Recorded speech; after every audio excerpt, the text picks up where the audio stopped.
Greetings, score users. This is a demonstration of the labels program. This is demo number 2. And in this demonstration, I'm going to introduce you to the labels control file. And that control file is a simple text file that contains a series of functions statements that you craft yourself.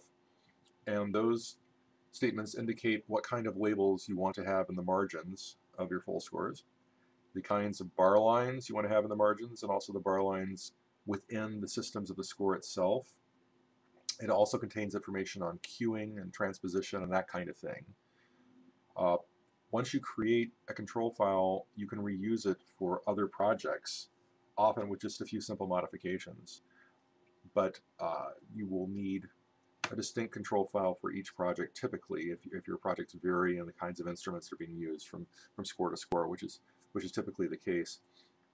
As I said, the control file is a text file, and to assist you in crafting it, there is a function in the labels program itself which creates a basic template, and that is performed with the MT switch. You just type labels/MT, which stands for make template, and boom, it makes this text file called template.txt, which looks like this. And in it, you see a lot of typing. It consists of glosses on the functions and the functions themselves.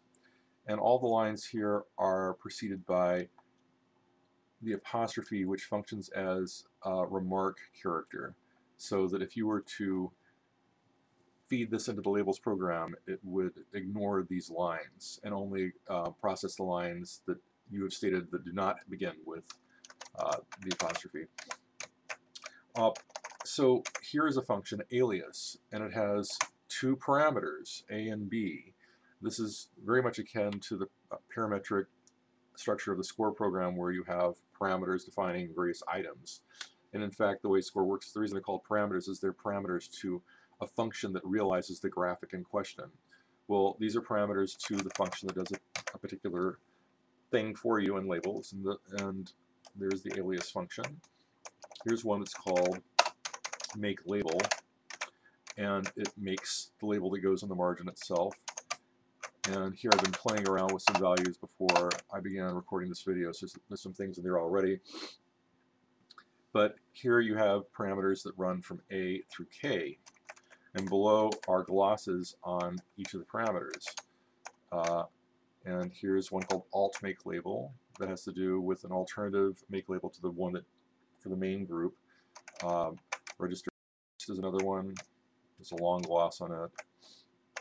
Alt register text, exclude label, make rotated label, instrument name for Q, making a system bar line, an alt to making a system bar line, extending internal bar lines, how to go about doing that, editing P14 and P15 values, which are specific to my BJ program, retaining one group part during the French procedure where things are being stripped out, keeping saves, registering the clef and the key and the transposition of a staff so that when you create a template, it knows what clef to use by default and what key the instrument is in, so it can know what kind of key signatures to put in if you're dealing with tonal music, when and when not to copy things from one staff to the next, registering the P7 of the staff, so if you have a percussion staff and you need its P7 to be 301, then you would set it with this function.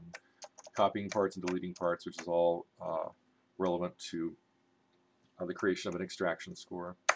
But I'll now go through one of these functions just to show you the kind of things that you specify with them. The make label function creates the label itself that appears in the margin, and you typically come up with one label for each instrument family. So say for the flutes, you need to specify the full written out singular form of the instrument name and the plural form of the instrument name, plus both of those names in abbreviated forms.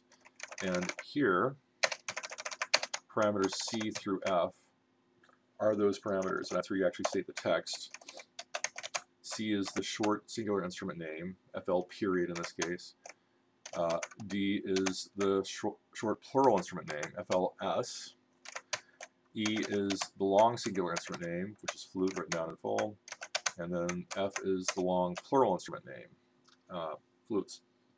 Now, let's say that you have a flute 1 and 2 staff that's for the two instruments combined on one staff, and then you have a flute 1 by itself, and then you have a flute 2 by itself, and maybe you have a flute 3 that only plays on its own staff. Well, you would have 4 possible staves, which would appear or not appear depending upon the context. So you would need 4 IDs for that. Say the IDs run from 1 through 4.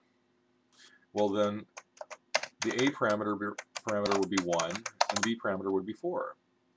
And then here you see you would have FL corresponding to this, and here you would have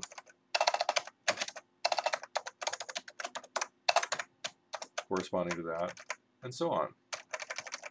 The G parameter is the position of the label, the P4 vertical position, and you might want to make that 5.5. This is for where if there's only one staff of the group that is to appear, and you just need to have that label directly to the side of the staff over in the white space. Now, where would you put it, vertically? And you might say 5.5. Well, labels also has a function for measuring the height of the text, and it can position it very precisely where it needs to go so that it's right there, centered vertically to the width, to the height of the staff. But by default, you can put in a value here. This is another parameter for shifting labels that appear next to rotated labels and brackets and things like that. And there are other functions, other parameters for the function rather. But that's just a sense of the kinds of controls that are built into these functions. And in the next lesson, I'm going to show you a control file that has been filled out and the kinds of work that you can do with it on a score. So thank you for listening, and over and out.